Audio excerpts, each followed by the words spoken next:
सोलापुर नाम का एक गांव में तानिया, सोनम और काजल नाम का तीनों बहन अपनी माँ नीलिमा के साथ रहती थी। कुछ दिन पहले नीलिमा का पति एक रोड एक्सीडेंट में मर गए। उसके बाद से नीलिमा का ऊपर पूरा जिम्मेदारी आ गया घर का।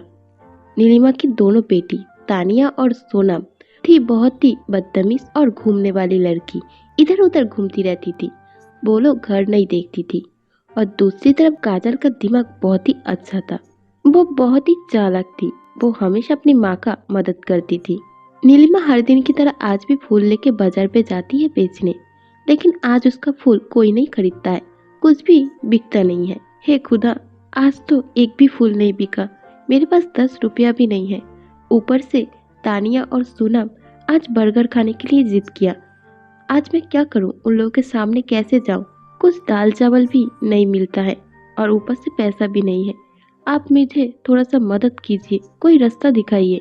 नीलिमा दुख लेके अपने घर जाने लगी। तभी रास्ते पे देखी एक बहुत ही धनी घर की लड़की कुछ खाना गाय को दे रही थी। तभी नीलिमा दौड़ के उस लड़की के पास जाके बोली, सुनिए मेम साहब, अगर आपका थोड़ा सा खाना मुझे दोगे तो बहुत मेहरबान होगा। मेरे घर में बच्चे हैं, वो लोग बिना खाए बैठे हैं। मैं कोई भिखारन नहीं हूँ। मैं फूल बेच के पैसा इकट्ठा करके उससे घर चलाता हूँ, लेकिन आज एक भी फूल नहीं बिका, इसलिए कुछ खाने के लिए नहीं है। मुझे थोड़ा सा खाना दीजिए। अच्छा, मैं समझ गया आपकी हालत। एक काम करो, मेरे घर में बहुत सारा मैला कपड़ा और बर्तन है, वो सब धो दो। उसके बदले में तुम्हें कुछ खाना और पैसा दूंगा। वो लड़की की बात सुनने के बाद नीलिमा बहुत खुश होती है और उसके साथ उसके घर चली जाती है और जाके सब घर साफ करती है, कपड़ा धोती है, बर्तन धोती है। उसके बाद वो लड़की नीलिमा को कुछ पैसा और खाना देती है और कुछ पैसे से वो नीलिमा खाना खरीद के घर आती है। तभी रास्ते पे एक्सीडेंट हो जाता है और उसकी वजह से एक्सीडेंट में उसका एक पैर चला जाता है। जब वो घर पहुंचता है, काजल नीलिमा का हालत देख के बहुत ही दुख होता है। ये सब कैसे हुआ माँ? तुम्हें बहुत दर्द हो रहा है ना? कितना रात हो गया, सुबह से भूखा हूँ, बर्गर नहीं लाए, ऊपर से चोट लगा के आ गए। मेरे जैसे उम्र के बच्चे लोग कितना मौज मस्ती करते हैं और मुझे एक टाइम का ठीक सा खाना नहीं मिलता है। क्या किस्मत है मेरी। सुनो, माँ की ये हालत है, देखो चोट लगा है और तुम ये सब क्या बोल रहे हो? तुम्हें खाना जरूरत है, इस हालत में भी कैसे खा सकते हो? माँ तुम चिंता मत करो, मैं काम करूँगा। सिर्फ मैं नहीं, तानिया और सोनम, हम तीनों काम करके बहुत पैसा कमाएंगे। इस गांव में बहुत सारा काम है, हम लोग मिल बांट के करेंगे तो हम लोगों का कोई तकलीफ नहीं होगा। दूसरे दिन वो तीनों बहनें मिलकर काम ढूंढने जाते हैं और एक जंगल में पहुंच जाते हैं और वहां से बहुत ही भयानक आवाज आ रहा था और उन तीनों को बहुत ही डर लग रहा था। सोनम वैसे भी काजल को पसंद नहीं करती थी, इसलिए बोली, देख सुन तानिया, काजल वैसे भी हम लोगों को लेके शहर पे जा रही है काम करवाने के लिए, और हमारा जो उम्र है इसमें हम लोग काम नहीं करेंगे, इंजॉय करेंगे। तो एक काम करते हैं, जंगल में अगर कोई भी जानवर आता है तो काजल को हम लोग धक्का मार देंगे उसके सामने। उसके बाद हम लोग भाग जाएंगे और घर जाके बहुत ही मजा करेंगे। हाँ तूने ठीक बोली है, कोई अगर जानवर मिला तो इसे धक्का दे देंगे और हम लोग घर चले जाएंगे।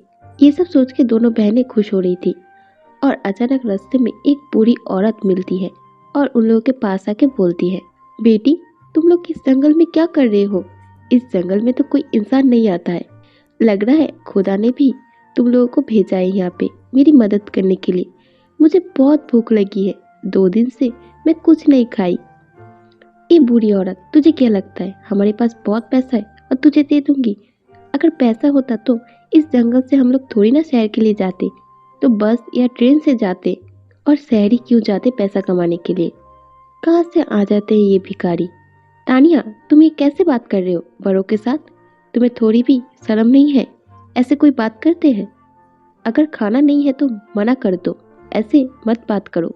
बूढ़ी माँ, हमारे पास खाना पैसा कुछ भी नहीं है। अगर रहता तो आपको जरूर देती, लेकिन अगर शहर से लौटने के टाइम पे अगर कुछ हुआ तो आपको दे दूंगी। काजल उस बूढ़ी औरत को समझा के वहां से चली गई। वो तीनों और कुछ देर जाने के बाद जंगल में एक बड़ा जानवर दिखा।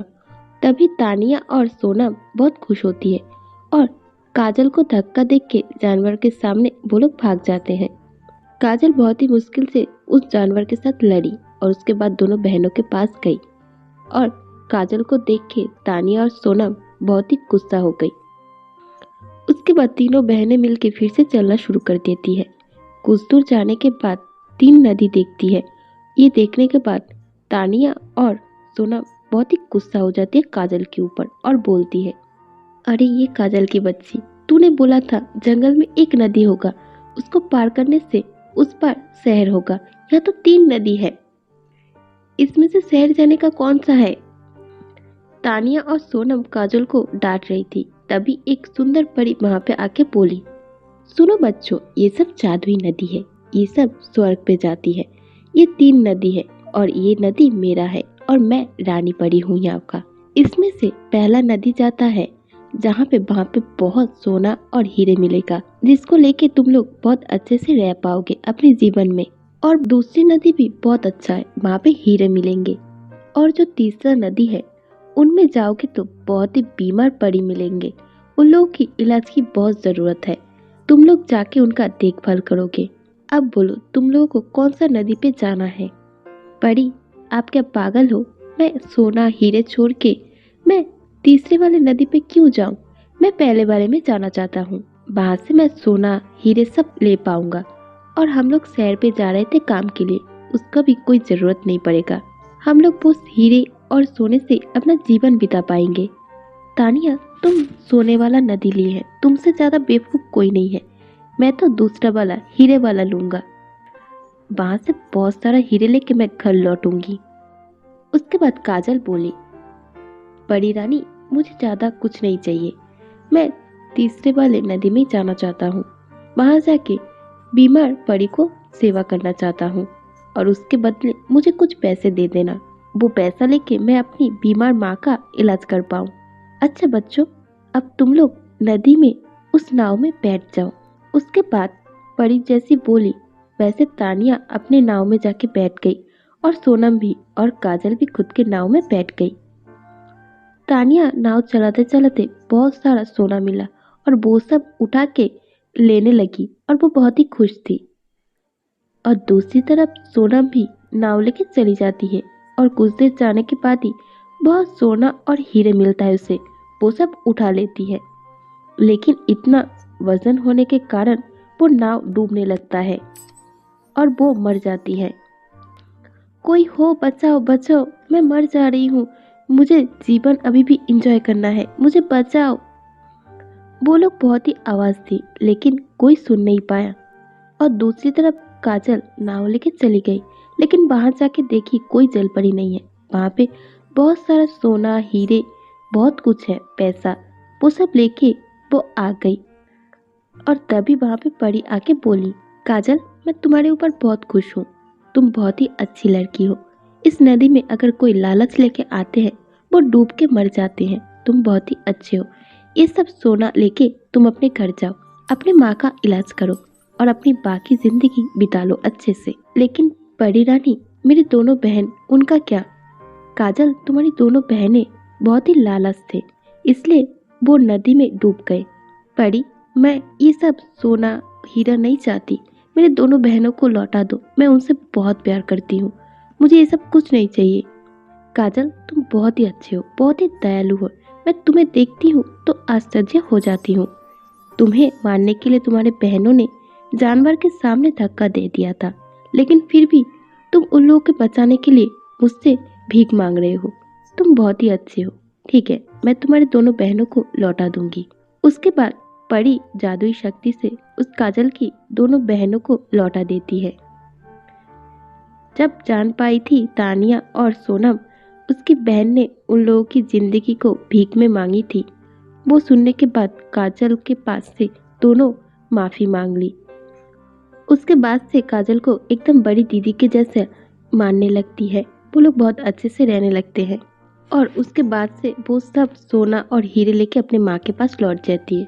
निर्मला इतना पैसा और हीरे सोना देख के बहुत खुश होती है और सारे हीरे सोना बेच के अपने माँ का इलाज करती है काजल और अच्छे से वहाँ पे रहने लगती है अपने परिवार के साथ।